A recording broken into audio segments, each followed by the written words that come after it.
नमस्कार दोस्तों, महिला सशक्तिकरण विषय पर एक नाटक का आयोजन किया गया। प्रतिभावान छात्राओं द्वारा देश में दिन प्रतिदिन बढ़ रही महिला अत्याचारों के विरोध में यह नुक्कड़ नाटक का मंचन किया गया। तो चलिए आपको दिखाते हैं।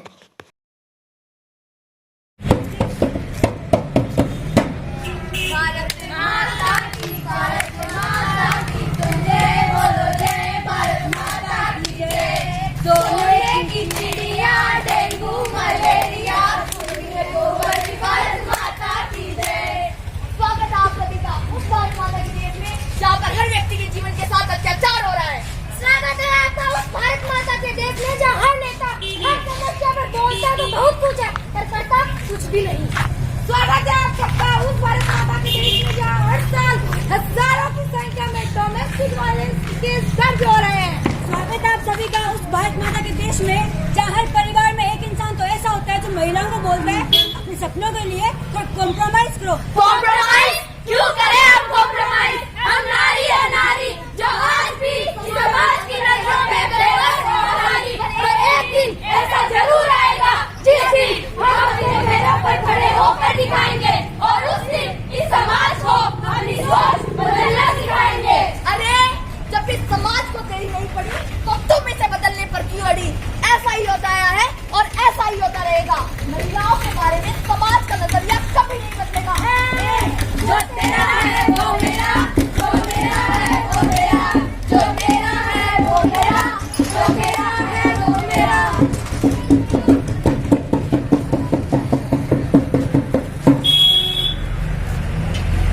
मम्मी मुझे पैसे चाहिए। मम्मी मुझे पैसे चाहिए। पैसे? तुझे क्यों चाहिए पैसे? डैडी मुझे मोबाइल चाहिए। डैडी मुझे मोबाइल चाहिए। मोबाइल? तुझे क्यों चाहिए मोबाइल? मम्मी मुझे बाइक चाहिए। बाइक? तुझे क्यों चाहिए बाइक? डैडी मुझे एमबीए करने अब्रॉड जाना है। डैडी मुझे एमबीए करने अब्रॉड जाना है। एमबीए? तुझे क्यों करना है एमबीए? अरे बेटा अब्रॉड जाके करेगी क्या? 40 लाख का खर्चा आएगा। और फिर तू आएगी तो तेरा रिश्ता तय हो जाएगा। और आने के बाद तू तेरी शादी में मुझे दहेज भी देना पड़ेगा।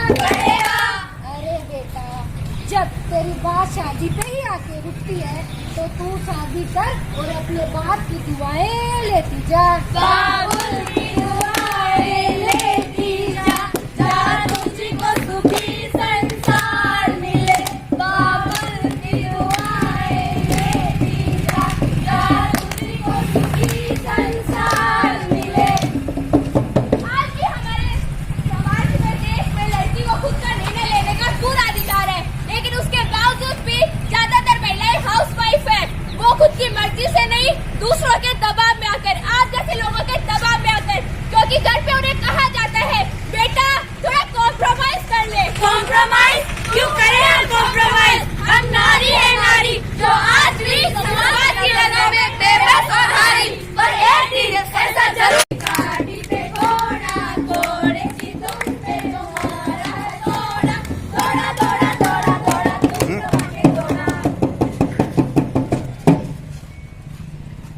फोन ना थे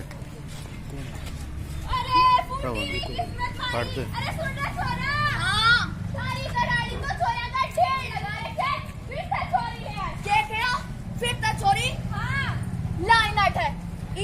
खाई में गिराकर भैरव बाबा की बलि चढ़ा देंगे।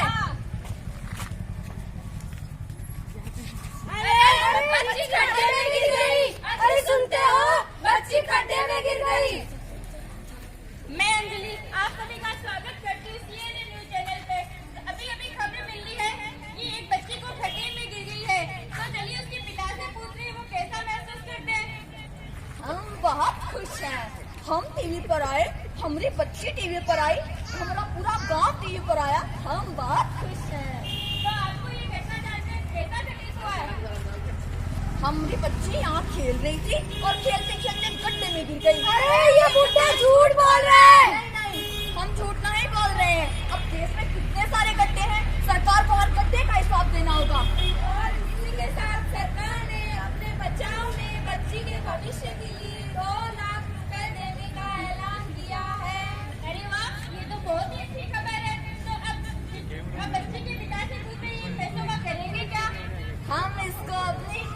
बाड़ी में इस्तेमाल करेंगे। अरे भविष्य का क्या?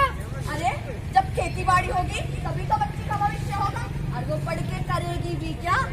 घर का काम काज सीखेगी और चली जाएगी अपने ससुराल।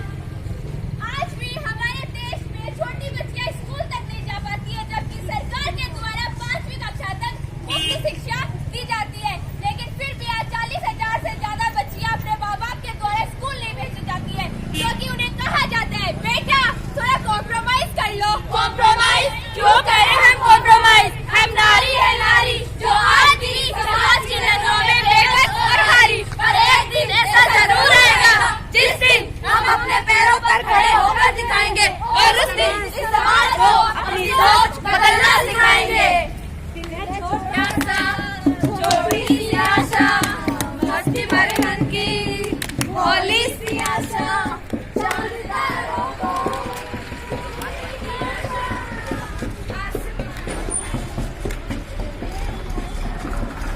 कहती है रचने वाली, हाथों में गहरी लाली, कई सखियां और कलियां हाथों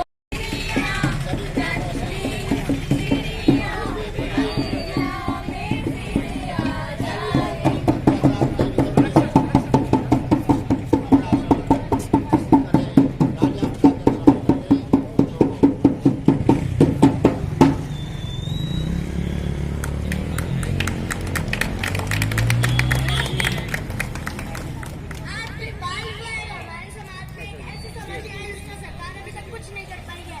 अब छोटी छोटी बच्चियों के बड़े बुजुर्ग अनजान आदमी के साथ शादी के बंधन में बांध देते हैं, आखिर ऐसा क्यों?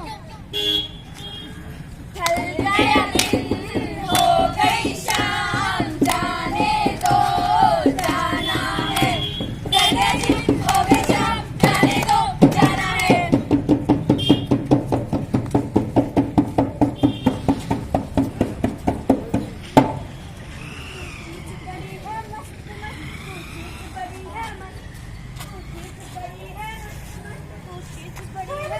छोड़ो मुझे, छोड़ो मुझे, छोड़ो मुझे, छोड़ो मुझे।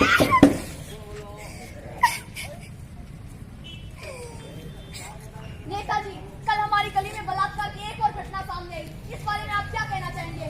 लड़की लड़के के साथ नाच रही थी, बदमाश का कैरेक्टर ढीला था,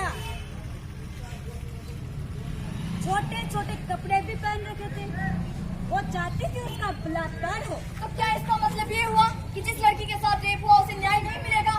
अरे पुलिस है, कोर्ट कचहरी है, देखते हैं होता है क्या। 6 महीने बाद बलात्कार के मुजरिमों को कोर्ट में पेश किया जाए। अरे 6 महीने बाद रेप के केस को कौन याद रखता है? अरे तुम तो ऐसे बोल रहे हो जैसे बलात्कार हमने किया हो। हम तो महिलाओं के लिए बहुत कुछ करते हैं। अगर तुम्हें इतनी समाज को बदलने की पड़ी है तो आइए पॉलिटिक्स ज्वाइन कीजिए और बदलिए सिस्टम को। मैं ज्वाइन करूंगी पॉलिटिक्स। नहीं, पॉलिटिक्स जैसे गंदे गटर में मत पड़ो। हमारे देश में हर साल 1000 से भी ज्यादा बलात्कार के केस हो रहे हैं, पर शर्म की बात तो ये है कि कोई केस पुलिस में भी नहीं जा पाते, क्योंकि समाज के डर की वजह से, घर वालों के डर की वजह से महिलाओं को बोलता बेटा थोड़ा कॉम्प्रोमाइज करो। कॉम्प्रोमाइज क्यों करें हम कॉम्प्रोमाइज? हम नारी है नारी, जो आज भी समाज की नजरों में बेबस और हारी, पर एक दिन ऐसा जरूर आएगा जिस दिन हम अपने पैरों पर खड़े होकर दिखाएंगे, और उस दिन इस समाज को अपनी सोच बदलना सिखाएंगे।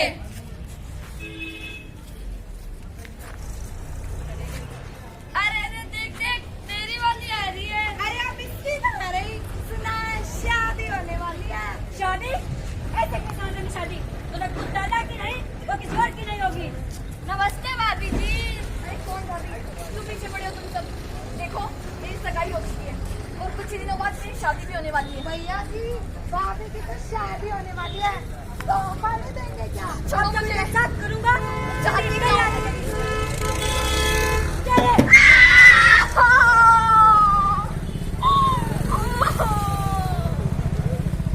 आज हमारे देश में आए दिन ऐसी घटनाएं सामने आ रही है, पर समाज इसके बारे में कुछ नहीं करता। समाज मैं तो नॉरू हूँ, मुझे थोड़ा धीरे बोलना चाहिए। अरे मैं यहाँ इतने सारे लोगों के सामने क्या कर रही हूँ? मुझे तो घर में जाके चूल्हा चौका करना चाहिए। पर क्षमा करना जवाब, आज इस लड़की के साथ जो हुआ है, अगर समाज इसका साथ देता, इसको आत्मरक्षा के गुण सिखाता, तो इसके साथ ये नहीं होता। इसके साथ जो होता वो देखिए।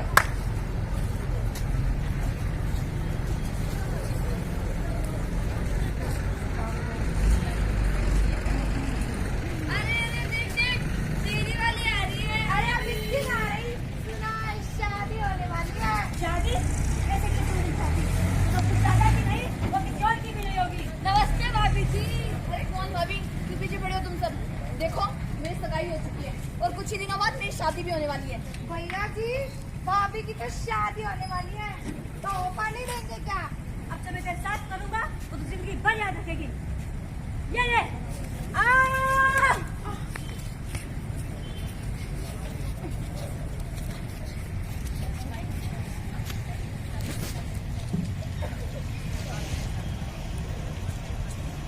बहुत ही दुख की बात है कि आज हम एक ऐसे समाज का हिस्सा है जहाँ पर कोई दिन ऐसा नहीं होता जिस दिन न्यूज़पेपर में किसी महिला के साथ बलात्कार, एसिड अटैक, दहेज प्रताड़ना या फिर छेड़छाड़ जैसा कोई केस सामने ना आए। और उसके बावजूद भी हम कहते हैं यत्र नार्यस्तु पूज्यन्ते रमन्ते तत्र देवता। अब इसका उद्घोष करने वाली सरजमी पर महिलाओं के साथ होने वाले अत्याचार की वजह से ये देश हर रोज शर्मसार होता है।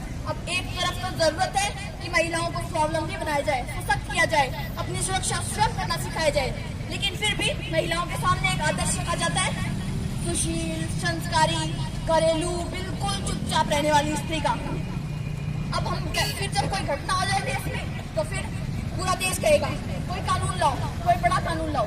अरे सिर्फ कानून से क्या होगा जब हम हमारी सोच में, हमारे समाज की सोच में और अपने संस्कारों में बदलाव नहीं कर सकते। आज जरूरत है एक उन्मुक्त, एक उदार समाज के निर्माण की, जहाँ पर महिलाओं को अपने पैरों पर खड़ा होना, अपनी सुरक्षा स्वयं करना और लड़कों को लड़कियों की रेस्पेक्ट करना सिखाया जाए और उसी के बाद कोई कानून असर करेगा। अब मैं ऐसा मानती हूँ कि आज जिस दौर से हमारा समाज गुजर रहा है वहाँ पर हर लड़की को अपनी सुरक्षा स्वयं करने के लिए मार्शल आर्ट, कराटे, ताइक्वांडो, इस तरह की चीज जरूर सिखाई जानी चाहिए। अब हम ये कह सकते हैं कि भाई हाँ छोटे शहरों में ये व्यवस्था नहीं होती, पर अब सुजानगढ़ में भी एक नई मार्शल आर्ट अकेडमी खुली है, तो मैं आप सभी से निवेदन करूंगी कि आप अपनी बच्चियों को वहाँ पर जरूर भेजें ताकि उनके साथ कोई इस तरह की घटना ना हो। अगर इस मार्शल आर्ट अकेडमी के बारे में आप ज्यादा जानना चाहते हैं तो जरूर संपर्क राजस्थान यूट्यूब चैनल पर इसको जरूर चेक करना और एक नवीन समाज के निर्माण में हमारा साथ दें। Thank you so much.